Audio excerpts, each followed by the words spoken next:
আসসালামু আলাইকুম গাইস, আজকে আমরা এমন একটি গুরু নিয়ে আসতেছি। এটা হচ্ছে আমাদের গুরুঘর।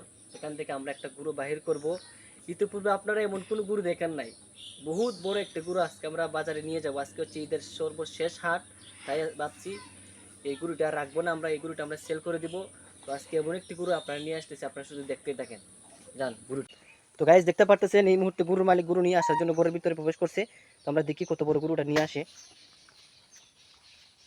তো গরুটা হয়তো বা অনেক বড়ই হবে, এই জন্য গরুর মালিক নিয়ে আসতে বহুত কষ্ট হইতেছে। তো ঘরের ভিতরে দেখা যেতেছে না, যাই হোক দেখতে পারতেছি আমরা গরুর মালিক অনেক কষ্ট করতেছে।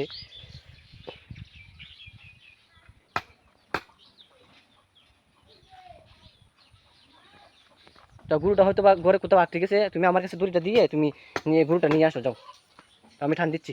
যা, তুমি কি গরুটা নিয়ে আসো আস্তে আস্তে, আমরা একটু আগাই দিকে গরুটা কত বড় বাহির হবে, খুব ভয় করতেছে গরুটা, না জানি কত বড় হবে। তো গাইস আপনারা লক্ষ্য করেন কত বড় গরুটা নিয়ে আসতেছে। এই সেই গুরু, যেই গুরুর জন্য আমরা এতক্ষণ অপেক্ষা করছিলাম। গাইস আপনারা দেখতে পারতেছেন, এই সেই গুরু, যেই গুরুর জন্য আমরা এতক্ষণ অপেক্ষা করছিলাম, বহু টানাটানি করছি।